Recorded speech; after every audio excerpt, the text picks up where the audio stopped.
Welcome back to பாட்டு தர்பார். என் கேள்விக்கு என்ன பதில்? இந்த பகுதியில நம்ம போன வாரம் கே. ரவிக்குமார் சாரோட பேசிட்டு இருந்தோம். இந்த வாரமும் அவர்கிட்ட கேட்க நம்ம கிட்ட நிறைய கேள்விகள் இருக்கு. வாங்க. நம்ம போன வாரம் ரொம்ப சுவாரஸ்யமான விஷயங்கள் பேசிட்டு இருந்தோம். இப்போ உங்ககிட்ட கேட்க நிறைய கேள்வி இருக்கு. தர்பார்ன்றது என்னோட டைட்டில். ஃபர்ஸ்ட் நான் முதல்ல வச்சிருந்த சப்ஜெக்ட் பாட்டு. தர்பார்ல உட்கார்ந்து வேலை கேட்கக்கூடிய, வேலை வாங்கக்கூடிய அனுபவங்கள் நிறைய இருந்ததுனால நீங்க கூப்பிட்டீங்க. அதனாலதான் நீங்க சி.எஸ். ஜெயராமன் வாய்ஸ்ல பாடணும். அந்த வாய்ஸ் உங்களுக்கு எப்படி பிடிக்க ஆரம்பிச்சது? விண்ணோடும் முகிலோடும் விளையாடும் வெண்ணிலவே கண்ணோடு கொஞ்சம் கலையழகே இசையமுதே இசையமுதே. போதும். கிளாப்ஸ் பண்றது நிறைய விஷயங்கள் இருக்கு, நிறைய பேருக்கு தெரியாது. அது அதாவது இல்ல, அதாவது போதண்டாடே அப்படின்றதுக்கு ஒரு கிளாப் போட்டு இல்ல. காலேஜ்ல நிறைய ப்ரொஃபசர்ஸ் எல்லாம் சொல்ல பேச ஆரம்பிச்சா முதல்ல 2-3 இதுக்கு நல்லா இருப்பாங்க. அப்புறம் வந்து டேய் போறா நிறுத்தின்றது அதே மாதிரி. சும்மா காலேஜ் டேஸ்ல வந்து ஏதாவது ப்ரோக்ராம் பண்ணணும்னு சொல்லுவாங்க இல்லையா? அப்ப நான் வந்து சினிமா எல்லாம் நிறைய பார்ப்பேன். அப்பெல்லாம் வந்து சிவாஜி சார் படங்கள் எனக்கு ரொம்ப பிடிக்கும். பழைய படங்கள், சிவாஜி படங்கள் பார்த்தேன்னா அதெல்லாம் இப்ப பார்த்திருக்க மாட்டோம். அதெல்லாம் அப்பெல்லாம் வந்து second run, third run, fourth run. Karnan எல்லாம் நான் 4th ரன்னோ 5th ரன்னோ அப்ப சின்ன வயசுலயே பார்த்திருக்கேன் ஸ்கூல் டேஸ்ல. பட் அது வந்து ஃபர்ஸ்ட் ரன் வந்து இட்ஸ் எ ஃபிளாப் அந்த படம். அது எதிர்க்க சித்திராத்தேர்ல வந்து வேட்டைக்காரன் வந்து பெரிய ஹிட். பட் அப்புறம் செகண்ட் ரன், தேர்ட் ரன்லாம் வந்து ரொம்ப நல்லா போச்சு கர்ணன். ஆனா நான் 4th ரன் தான் பார்த்தேன். சோ அப்படி பார்க்க பொழுது பழைய படங்கள்லாம் பார்க்கும்போது சி.எஸ். ஜெயராம் வாய்ஸ்ல எல்லாம் பாட்டுகள்லாம் வரும்.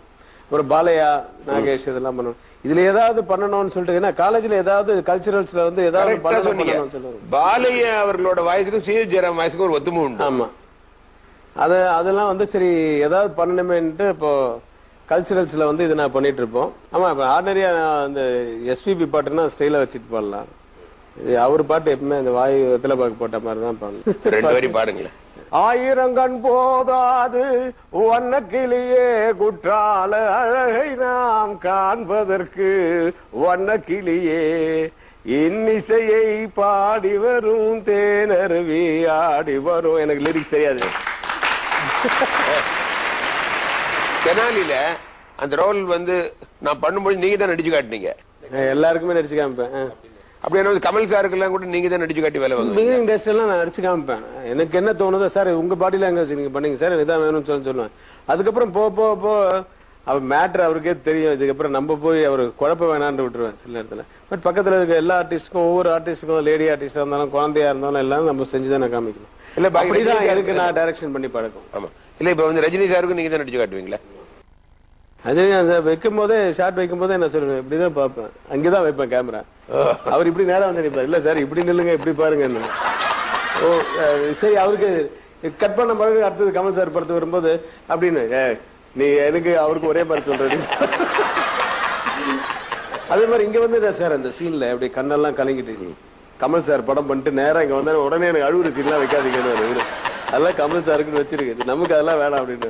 அப்படி போராடி அந்த படைப்பால் அந்த அழுகுற சீன் வாங்கி ரொம்ப போராடி, எனக்கு வேண்டாம் சார், எனக்கு அதெல்லாம் சூட் ஆகாது சார். அது அவரு நல்லா அழுது நடிப்பார்னு எல்லாருக்கும் தெரியும். ஆனா நீங்க கண்ணுல இருந்து கண்ணு கலங்கினாவே ஆடியன்ஸ் கலங்கிடுவாங்க. ஸோ அது பர்ஃபார்மன்ஸ், அந்த உங்களுக்கு அந்த சக்தி உங்களுக்கு இருக்கு. So you better do this. சித்தாராக்கு அந்த சாப்பாடு விடுற சீன் இருக்குல்ல, ரொம்ப வெட்டி சரின்னு அப்புறம் பண்ணு. அப்புறம் நான் என்ன சொல்லிட்டு அப்புறமா அது ஓகேன்னு ஒத்துக்கிட்டதுக்கு அப்புறம் சிங்கிள் ஷாட் சார்ன்ட்டு. அது ஐயோ ஒண்ணுமே 4 வாட்டி மானிட்டர் பாத்துங்க நீங்க உங்களுக்குள்ள. அது அப்பதான் அந்த ஃபீல் நல்லா வரும் உங்களுக்கு தானா. உங்களுக்கு கண்ணு கலங்கினதெல்லாம் அப்படி தானா தான் பண்ணாரு. கிளிசரினே வைக்காம கட் பண்ணி எடுக்கும்போது நீங்க கிளிசரின் போட்டு நடிச்சிருப்பீங்க எல்லாம். நாகேஷ் சாரு, கமல் சாரு, சிவாஜி சார்லாம் வந்து இப்ப பண்ணும் போதே அப்படி பேசிட்டே இருக்கும் போது ஏதாவது ஒரு மேட்டர் சொல்லும் போது தானா கண்ணு கலங்கணும். அதுதான் ரியலிசம், அதான் நடிப்பு. சோ அந்த மாதிரி வந்து கமல் சாருக்கு அந்த தெனாலியில 2 ஷாட் சிங்கிள் ஷாட்டா வச்சிருப்பேன். அப்படிதான் ரஜினி சாருக்கும் அந்த படைப்பால வந்து சிங்கிள் ஷாட்டா வச்சிருப்பேன். நீங்க அதை பாருங்க.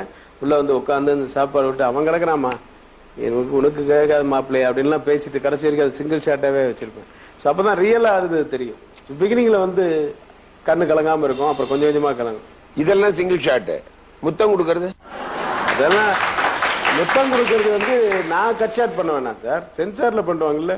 அது இல்ல சார், நீங்க ரஜினி சாருக்கு இறுக்கி அணைச்சி ஒரு உமா கொடுத்தீங்களா? அது எல்லாம் நமக்கு தேவை, அது பெரிய அது கட் பண்றதுக்கு அதெல்லாம் சிங்கிள் ஷாட். அந்த இடத்துல அந்த காமெடி பெருசா ஒர்க் அவுட் ஆச்சு. அந்த இறுக்கி அணைச்சி உமா கொடுக்கறது ஒரு சாதாரண விஷயம். நிறைய பேர் கேக்குறாங்க இன்னும் கூட என்ன இறுக்கி அணைச்சு. உங்களுக்கு ஃபேன்ஸ் எங்க டிஸ்டன்ஸ். ஆமா பின்ன உங்ககிட்ட கேட்கலன்னு கஷ்டமா இருக்கு. இப்ப வந்து நடிகர்கள் ஒருத்தர் இருக்கும்போது சில சமயம் ஈர்ப்பு வந்து கல்யாணம் எல்லாம் பண்ணிக்கிறாங்க. இது மாதிரி உங்களுக்கு யாராவது நடிகை கிட்ட இல்லாட்டி யாராவது பாடகை கிட்ட ஈர்ப்பு இருந்ததா? இந்த இண்டஸ்ட்ரி மட்டும் இல்ல sir, any industry, any work, any job எங்க போனீங்கன்னாலும் லேடிஸ் ஜென்ட்ஸ் ஒர்க் பண்ற இடம், அது ஒரு பேங்கா இருக்கட்டும், ஒரு ஐடி கம்பெனி, எங்க இருந்தாலுமே அங்க ஒன்னா ஒர்க் பண்றவங்களுக்குள்ள ஒரு ஈர்ப்பு வராதா? அதெல்லாம் வெளியில தெரியாது, சினிமால மட்டும் தெரியும், அவ்வளவுதான். அதாவது பாத்தீங்கன்னா ஒரு 10,000 டைவர்ஸ் நடக்கும் ஒரு மாசத்துக்கு. ஆனா அந்த சினிமால 4 பேர் பண்ணா அது மட்டும் தான் பெருசா போடாது. உடனே எல்லாரும் சினிமாக்காரங்களே இப்படிதான் டைவர்ஸ் பண்ணாங்க. அங்க உள்ள மிச்சம் 994 வந்து பத்தி கவலைப்பட மாட்டாங்க. அவங்க நமக்குள்ளதான் வாழ்ந்துட்டு இருக்காங்கன்றதே மறந்துட்டு பேசுவாங்க. அது வந்து நல்லவர்களும் கெட்டவர்களும் எங்கும் எப்படியும் இருக்கிறாரு. இல்ல நான் வந்து நல்லவர்களும் கெட்டவர்களும் எங்கும் இருக்கிறார்கள் அப்படின்னு. உங்களுக்கான சினிமா மேல ஒரு பயங்கர ஈர்ப்பு இருந்துதான் இது உள்ள வந்தீங்க. I started my life as exporter. Degree பண்ணிட்டு இருக்கும் போதே, ஃபைனல் இயர் போதே என்ன பிலிம்ஸ் எக்ஸ்போர்ட் பண்ணு. அதுல டச் வந்துருச்சு ரொம்ப. சோ அதுல இன்ட்ரெஸ்ட், அது ஷூட்டிங்க்கு போய் வேடிக்கை பார்க்கும்போது, தட் இஸ் நம்ம பணம் அட்வான்ஸ் கொடுத்துருக்க அந்த பணம் ஓவர்சீஸ் முன்னாடியே கொடுத்துருவாங்கல்ல.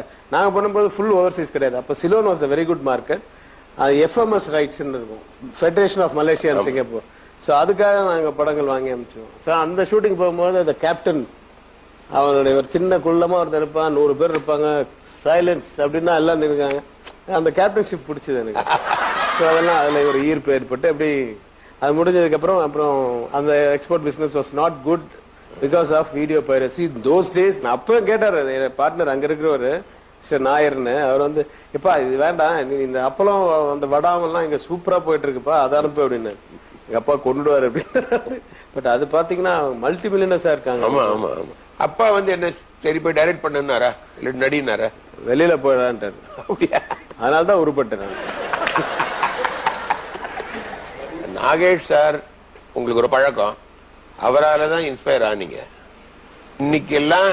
இன்னைக்கு காலையில உள்ளத சாயங்காலம் மறக்கிற இந்த உலகத்துல இந்த கோச்சடையான்ல நாகேஷ் சாரோட கேரக்டரை அவர் இல்லாத போது நீங்க ஒரு கேரக்டரா வைக்கிறீங்கன்ற அளவுக்கு அவரோட இருந்த ரொம்ப பேரு கூட கிடையாது.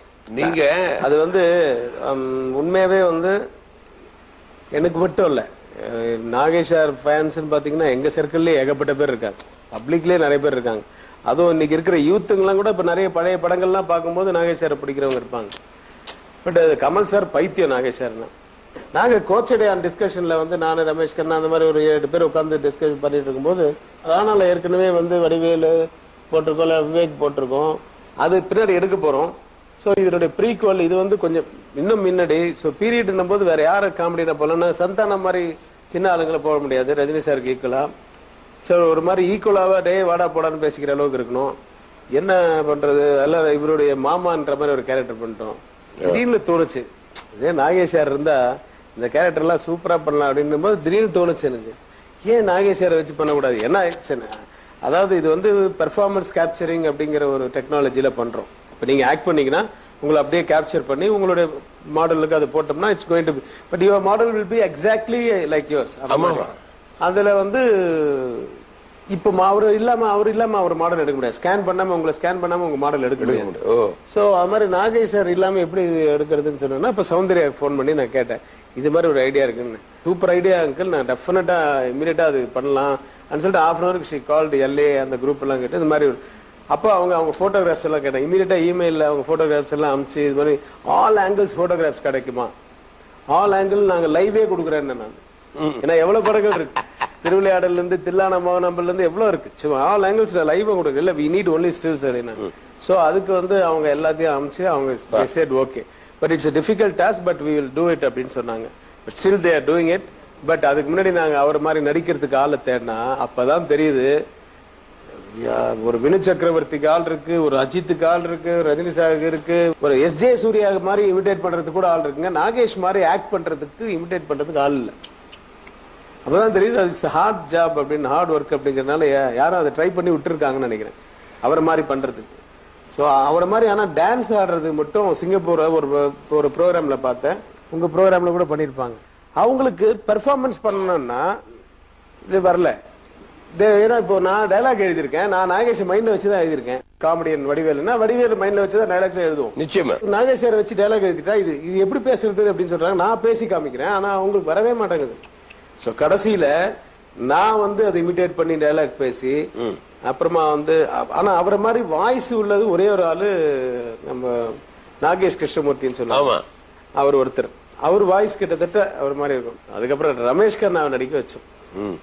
Ramesh Kanna acted as Nagesh. that's going to be captured and அது நாகேஷ் இது வரப்போகுது. இந்த சக்குபாய் பொறுத்த மட்டும் உங்களுக்கு அது ரீ ரெக்கார்டிங் இல்லாம அந்த படம் வந்து அதுக்கு முன்னாடி வந்ததுனாலே அந்த படம் பெரிய தோல்வி அடைஞ்சது. அப்படிலாம் இல்ல, அது படம் தோல்வி அடையணும்னு எழுதி இருக்கு. அது அவ்வளவுதான். நம்ம வந்து எல்லாமே நல்லதுக்கு தான் நடக்குதுன்னு தெரிஞ்சுக்க வேண்டியதுதான். அது வந்து ரீ ரெக்கார்டிங்க்கு முன்னாடி வந்ததுக்கு ரீசன் வந்து கொஞ்சம் ஆஃப்டர் பினிஷிங் அந்த படத்தை எப்பவுமே தள்ளக்கூடாது இப்பெல்லாம். ஏன்னா எல்லா டெக்னாலஜி எல்லாம் வளர்ந்துருச்சு அப்படின்றதுக்குள்ள உலகத்துல எல்லாரும் பாத்துடலாம். ஸோ அப்போ வந்து we should be very careful. அதெல்லாம் வந்து ஒரு படிப்பினை தான். நம்ம எஃபெக்ட்ஸுக்காக அமைச்ச ஒரு பிரிண்ட் வந்து இட் வெண்ட் அவுட் அண்ட் அப்புறம் யார் சம்பந்தப்பட்ட எல்லாரும் பிடிச்சாங்க. பிடிச்சி அதுல வேற நிறைய பாலிடிக்ஸ் எல்லாம் இருக்கு. பாலிடிக்ஸ்னா நான் சொல்றது அரசியல் இல்ல, சினிமால அரசியல். அதான் இல்லாட்டி அவங்க பிசினஸ்ல உள்ள அரசியல் இதெல்லாம் இருக்கு. ஸோ அதனால வந்து அதை விட்டாங்க. யாருன்னு தெரியல, நாங்களும் கண்டுபிடிக்க முடியல. கண்டுபிடிச்சவங்க வெளியில சொல்லல. சார் உலகமே எதிர்பார்த்துட்டு இருக்கிற ஒரு கேள்வி, ராணா ஷூட்டிங் எப்ப ஆரம்பிக்க போகுது?